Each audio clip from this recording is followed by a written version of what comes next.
कहानी रहीमन धागा प्रेम का। पहाड़ों वाले गांव में एक पुराना स्कूल है।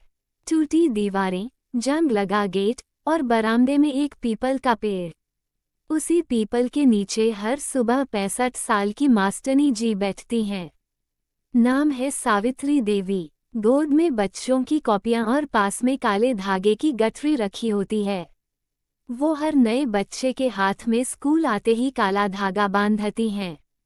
साथ में बहुत धीरे से वही दोहा सुनाती हैं, तारानकन रहीमन धागा प्रेम का, मत तोड़ो चटकाया। टूटे से फिर ना जुड़े, जुड़े गांठ परी जाए। तारानकन बच्चे हंसते हैं और पूछते हैं, मास्टरनी जी ये क्या है? वो कहती हैं, बेटा ये जिंदा रहने का धागा है, इसे संभाल कर रखना। सावित्री जी का एक ही बेटा था। नाम था कन्हैया। 12 साल का, बहुत शरारती और बहुत होशियार। हर 26 जनवरी को वो मंच पर खड़ा होकर कविता सुनाता था। आखिरी लाइन हमेशा यही बोलता, माँ तू मेरा पहला स्कूल है। 30 साल पहले गांव में बाढ़ आई थी। नदी उफान पर थी, स्कूल बंद था। कन्हैया दोस्तों के साथ नदी किनारे पतंग लूटने चला गया। सावित्री जी ने बहुत मना किया था, बेटा पानी तेज है मत जा। कन्हैया हंसकर बोला, माँ मैं संभाल लूंगा।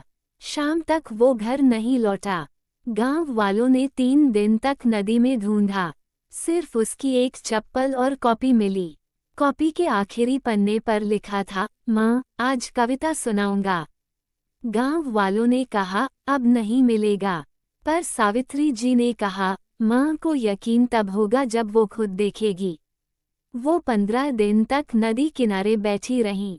फिर एक दिन उठी, आंखें पोंछी और फैसला किया, मैं रोऊंगी नहीं, मैं जीऊंगी, कन्हैया के लिए जीऊंगी। अगले साल वो फिर स्कूल आईं। हाथ में काले धागे की गठरी थी। पहले दिन कक्षा 1 के हर बच्चे के हाथ में धागा बांधा और कहा, आज से तुम सब मेरे कन्हैया हो। प्रिंसिपल ने मना किया तो बोली, ये अंधविश्वास नहीं है, ये एक माँ का वादा है। 30 साल बीत गए। सैकड़ों बच्चे आए और गए। सबके हाथ में सावित्री जी का धागा। कोई डॉक्टर बना, कोई फौजी, कोई शहर चला गया। पर जब भी गांव आते सबसे पहले पीपल के नीचे पैर छूते। सावित्री जी बूढ़ी हो गई थीं। अब व्हीलचेयर पर आती थीं। फिर भी रोज धागे बांधती। कहती, मुझे पता है मेरा कन्हैया जिंदा है। माँ का दिल झूठ नहीं बोलता। एक दिन स्कूल में 26 जनवरी का फंक्शन था। बाहर से एक स्पीकर बुलाया गया। नाम था कान्हा। दुबला, सावला, आंखों में अजीब सी उदासी। वो मंच पर आया। हाथ में कविता थी। जैसे ही उसने नजर उठाई उसकी आंखें पीपल के नीचे बैठी व्हीलचेयर पर अटक गईं। उस बूढ़ी औरत के गले में एक पुराना काला धागा था। वही सपना जो उसे 30 साल से आता था। एक औरत आती, धागा बांधती और दोहा सुनाती। कान्हा का गला भर आया। कविता भूल गया। माइक नीचे रखा और सीधा व्हीलचेयर के पास गया। घुटनों पर बैठ गया। कांपते हाथ से सावित्री जी का हाथ पकड़ा। सावित्री जी ने उसकी आंखें देखीं। 30 साल का इंतजार एक पल में खत्म हो गया। उन्होंने फुसफुसा कर कहा, कन्हैया। मैदान में सन्नाटा छा गया। फिर कन्हैया फूट फूट कर रोया, माँ मुझे माफ कर दो, नदी मुझे बहा ले गई थी। एक मल्लाह ने बचाया। सर में चोट थी। नाम, गांव सब भूल गया था। सावित्री जी ने उसके सिर पर हाथ फेरा। बेटा चुप, तू आ गया, यही बहुत है। धागा नहीं टूटा। उस दिन कन्हैया ने कविता नहीं सुनाई। उसने मंच पर खड़े होकर सबसे पहले माँ के पैर छुए। फिर आंखें बंद करके वही दोहा सुनाया जो उसे नींद में आता था। तारानकन रहीमन धागा प्रेम का, मत तोड़ो चटकाया। टूटे से फिर ना जुड़े, जुड़े गांठ परी जाए। तारानकन पूरा स्कूल रो रहा था। आदित्य, पायल, सबके हाथ में धागा भीग गया। उस रात कन्हैया घर आया। 30 साल बाद उसने देखा दीवार पर उसकी फोटो, अलमारी में उसकी अधूरी स्वेटर और थाली में काले धागे। सावित्री जी ने सारी बात बताई। कैसे रोज रात को उसका नाम लेकर दुआ करती थीं। कन्हैया ने कहा, माँ, मुझे माफ कर दो। सावित्री जी हंसी, माफी कैसी बेटा, तू धागा लेकर लौटा है, यही बहुत है। अगले दिन से कन्हैया ने नौकरी छोड़ दी। वो माँ के साथ स्कूल आने लगा।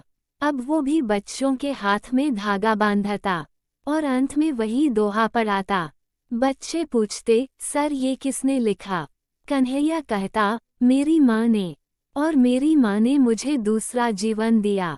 2 साल बाद सावित्री जी बहुत बीमार पड़ी। डॉक्टर ने कहा, अब ज्यादा दिन नहीं। आखिरी रात को कन्हैया ने उनका हाथ पकड़ा। सावित्री जी ने धीमी आवाज में कहा, बेटा, डरना मत, अब तू संभाल लेगा। कन्हैया रोया। माँ, रुक जाओ। सावित्री जी मुस्कुराईं, मैं जा रही हूँ, पर तू वादा कर धागा नहीं टूटने देगा। सुबह सावित्री जी शांति से चली गईं।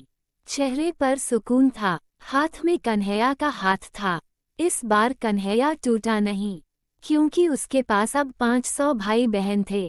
अंतिम संस्कार के बाद उसने स्कूल का नाम बदल दिया तारांकन, सावित्री कन्हैया विद्यालय तारांकन। आज कन्हैया स्कूल का प्रिंसिपल है। हर साल 26 जनवरी को वो खुद मंच पर आता है।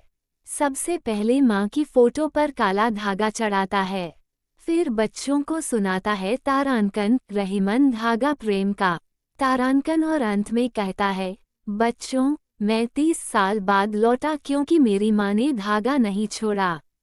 तुम भी किसी का हाथ मत छोड़ना। पीपल के नीचे अब 2 फोटो हैं, एक सावित्री जी की, एक उस मल्लाह बाबा की जिसने कन्हैया को बचाया था। कन्हैया दोनों को प्रणाम करता है। पिछले महीने एक लड़का आया, 20 साल का, हाथ में सुसाइड नोट। कन्हैया ने उसे पकड़ लिया, कलाई पर काला धागा बांधा, कहा, बेटा, रुक जा, ये धागा कमजोर है पर इसमें 500 लोगों की दुआ है। इसे तोड़ोगे तो बहुत लोग टूट जाएंगे। लड़का रोते हुए कन्हैया से लिपट गया। शाम को कन्हैया घर आया, माँ की फोटो के सामने दिया जलाया, फुसफुसाया, माँ, आपका पाठ चल रहा है। धागा साबुत है। बाहर हवा चल रही थी, पीपल की पत्तियां गिर रही थीं, जैसे सावित्री जी कह रही हों, शाबाश बेटा। गांव में अब कोई बच्चा स्कूल नहीं छोड़ता, कोई बूढ़ा अकेला नहीं मरता, क्योंकि हर घर में एक पेटी है, उसमें काले धागे और एक लाइन तारांकन, मत तोड़ो चटकाया तारांकन। कन्हैया मरा नहीं था, वो खो गया था, और एक माँ के धागे ने उसे वापस खींच लिया। आज भी जब कोई पूछता है, धागे से क्या होता है, कन्हैया जवाब देता है, धागे से कुछ नहीं होता। धागा याद दिलाता है कि कोई था जिसने तुम्हें आखिरी सांस तक नहीं छोड़ा। इसलिए ये स्कूल आज भी चलता है, और इसलिए हर नए बच्चे के हाथ में सबसे पहले काला धागा बंधता है। @सुनील सिंघग्र चैनल को सब्सक्राइब करें, वीडियो को लाइक करें और शेयर करें। वीडियो देखने के लिए